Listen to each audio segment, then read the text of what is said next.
Hi and welcome. My name is Ina and today I want to talk to you about working and living in northern Germany. First of all, I would like to introduce myself. As I already told you, my name is Ina and I'm the Bosetnings coordinator in Nordfrisia. So I'm working at the newcomers service. I'm a project manager and I was born and raised in Husum, which is the capital city of Nordfrisia. After my graduation, I went to Hamburg to do a professional training at Gebrüder Heinemann Duty Free, which is a company at the airport. And after I did that, I moved to Austria to work for companies or for the company Red Bull. I studied in Leipzig, where I worked part-time for RB Leipzig, a soccer team. And I used to work a short time for the sweet company Ferrero. So let's dig in. What I'm going to do now is I'm going to explain a little bit more about Nordfrisia, our landscape, and of course the most important sectors here in North Germany.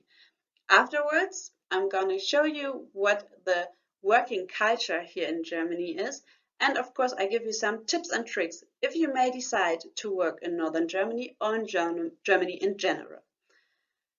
First of all, North Frisia. We have 5 islands. The most important one, of course, is Sylt, which you probably already heard of. But we also have 10 Hallics, which are very, very small islands with just a few inhabitants. We have around 166,000 inhabitants and, well, almost so many sheep. We have 160,000 sheep living in North Frisia. Nordfrisia doesn't have its own highway, but at least we have a federal road which is going up all the way to Tønder Kommune. So we have a direct road to Denmark. We also have a train going from Hamburg to Esbjerg.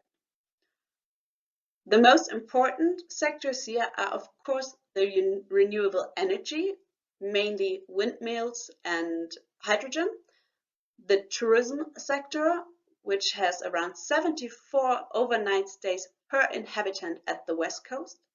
Another very important sector is the agriculture, and we have a huge sector of health. Our landscape, well, it's defined by the windmills, which you see like everywhere, especially due to the fact that we don't have any mountain who could hide any windmills. So yeah, windmills are part of our culture. And of course, we have the, well, very well-known World Natural Heritage, the Wattenmeer.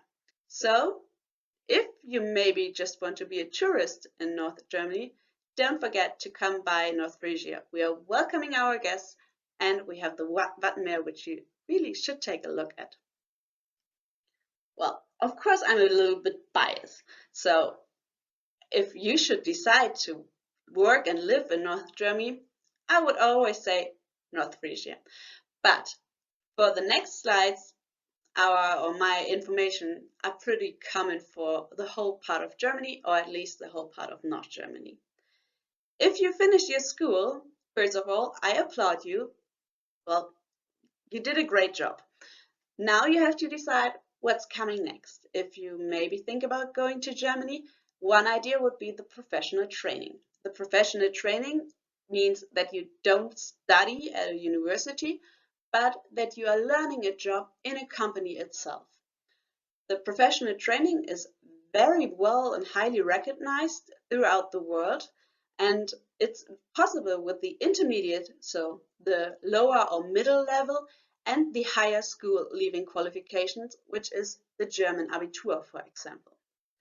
We have more than 300 different professional trainings, which is unique in the whole wide world. And we have more than 18,000 study subjects in Germany in general. If you want to go to a university in North Germany, that would be, for example, Flensburg, Kiel, or Heide. You always need a higher school leaving qualification if you want to go to a university. And this one should be applied like the Abitur, so it should be on the same level. Well, now you studied, or you did your professional training, and you want to start working in Germany. How would that be? First of all, while you are young and probably will go to a full-time job. A full-time job means 39 hours per week. If you work at an office, it's usually Monday to Friday. The taxes here in Germany are lower, especially the taxes for food and for beverages or, very important, luxury items and cars. The cost of living in general is in Germany a little bit lower than in Denmark. If you have the basis in Germany, which is 100%, in Denmark the cost of living would be 130.5%. But the trade taxes, for example, if you have your own company, would be lower in Denmark, and the average income would be higher in Denmark. So even though we usually work 2 hours more, we have a lower income. But of course, it explains with the cost of living. The unemployment rate is usually higher in Germany. Of course, we have a few more people living here. And therefore, it's sometimes a little bit trickier to find a job in Germany. But if you have a good education and a good qualification, you will find your job very easy. So, what you can expect when you work in Germany, or especially Northern Germany? Well, I guess you know we have a very small word called Sie. Sie is a respectfully address for people who are on a higher level in job terms or who are just older than yourself.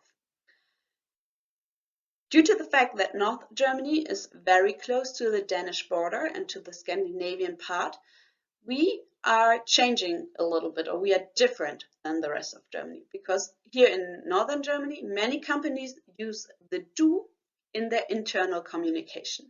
But if you talk outside of your company, always use Sie if you're not sure. We are a country with a huge love for hierarchy. Therefore, we usually don't just have 2 levels, but 3, 4, or 5, which can be challenging if you're not used to it. The dress code in Germany is usually simple, but always professional.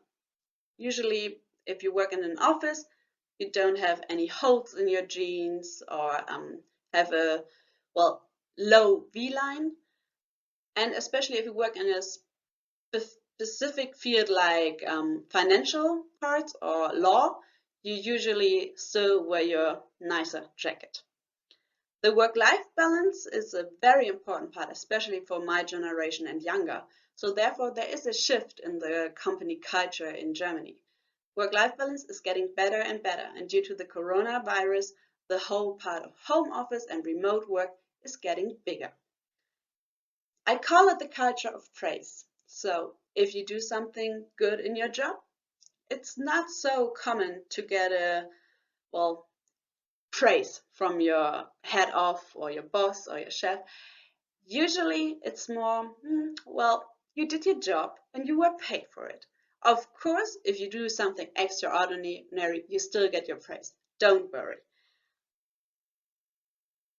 I skip one part and I come back to it just in a minute, but it fits very well with the culture of praise. If you need direct feedback for something you do for your work, you will get it in Germany because we are very known for direct feedback. It's still nice, but of course we want the people to improve, and therefore direct feedback is very important to us. And change takes time. Well, you know, Germans love bureaucracy, and therefore changes sometimes need a little bit more than you maybe would have thought of. So therefore, please bear with us. Give us your patience. We will definitely change the way we work. I want to give you some tips because I think maybe some of you really think about working in Germany or Northern Germany. So therefore, if you want to apply in Germany, well, you know, it's usual to have it via mail or via a recruiting homepage.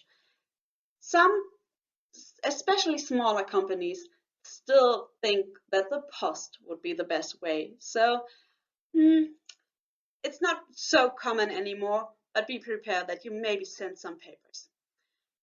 Your application should include your cover letter, a CV. Of course, we are loving references, diplomas, and certificates. I give you some advice. First of all, know the recipient. So please don't write a letter with "to whom it may concern" or the German way, "sehr geehrte Damen und Herren." Find out who is the one getting the letter or getting your application, and please use this name. Your cover letter should include your intention, why you want to work for this company, your strengths, and why your intention and your strengths are such a perfect fit for the company you are applying to. Your CV, well, nowadays we use the English version, which means you usually start with your latest position and you go lower from the years. So if you state first of all your last job, and your first job comes at the bottom of it. The same way goes with education. Your latest graduation, school, or whatever you leave just a few weeks before is on the top. And this is just an advice from me. If you send it via mail, use one PDF with everything included. First of all, your cover letter, afterwards your CV, and then your references, diploma, and everything else. It's easier if you use one PDF. First of all, if you send it out and you use Word, the whole formula you use could change, and that wouldn't look very professional. And second, it's easier to find it later on for the company. So therefore, one PDF in one mail would be perfect. You send out an application and you get an invitation for an interview. Congratulations, you did the first big step. Now, well, you have to prepare for your interview. And of course, I have some tips for you. Be informed about the company. Use the homepages they have. Maybe ask friends who work there. Well, dig in. Know your strength and know your weakness. Germans love to ask the question, what are your strengths? What are your weaknesses? If you're not sure about it, maybe you ask your friends and family. And please ask them for the German direct feedback. You will, well, learn a lot about yourself as well. Be prepared for questions about gaps in your CV. If you, well, maybe had a year off or used a year to travel or maybe worked in Australia, New Zealand, wherever, just be prepared why you did that and what maybe you have learned from this time off. Remember your former positions, especially if you're applying from a job you already have to another one. So think before you go into the interview about your former positions, what you like and what you, well, didn't like. But please never talk bad about your, well, former employer. Why? Well, the new employer may think you could talk bad about them as well. Be yourself. I think, well, you should know that already, but be yourself, be authentic. If you, well, do a show, you will not keep up with that if you get the job. So therefore, it's easier to be yourself, and for the long term, it's better. And ask questions. If I have a job interview, I think about some questions beforehand, questions I already have, questions I usually always have working at a job. For example, how is the team behavior, or how is the working together with the team, let's say it like this. Ask questions about the company's ideas for the future, or where they see you and your position in a few years. What have they planned for it? Just think about what will be really interesting for you. It shows that you have thought about the job, that you have thought about the company, and that you are really interested in this possibility. Well, it's very short. Let's say we have 40 minutes now, so maybe you still have some questions. And well, we at Fit for Jobs, but also we here in Nordfrisia may have some answers for you. So if you have questions, I stated some very important organizations for you. Of course, if you want to live in Denmark and work in northern Germany, the Pendlerbüro may be the right address for you. The region Sønderjylland-Slesvig has a lot to say about pendeln, taxes, and all the other stuff. If you want to move to Germany and you want to have contact to the Danish minority, you may consider contact the SSF, this is the Sydslesvig Forening, or the SSV, which is the party for the Danish minority in Germany. If you have, well, job-related questions, or maybe you do a professional training, you may contact the IHK, the Industrie- and Handelskammer, or the Handwerkskammer in Flensburg, who take a huge part at the professional training. For the professional trainees, they usually attend the berufliche Schule im Kreis. The berufliche Schule is the school for professional trainees, and they are, well, you can contact them if you have questions regarding professional training.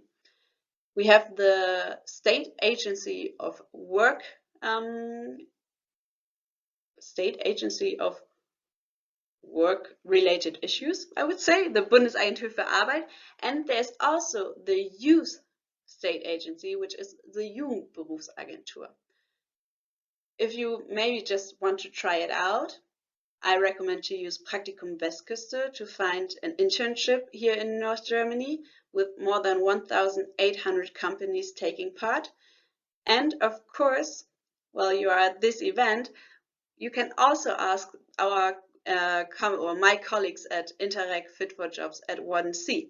We will help you, and we also have a homepage which is called workin.de.dk, where you can find some very important and very helpful tips.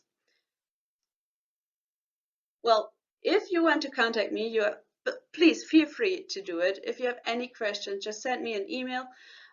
You can find my email address here, or of course you can stay in contact with us if you follow us on Facebook or Instagram. I would love to see you again. Thank you for your patience. I know it's not always easy to listen to 50 minutes of presentation. I wish you a very nice day, and I hope to see you in Northern Germany soon, as a tourist or even as an employee. Bye, wie ses.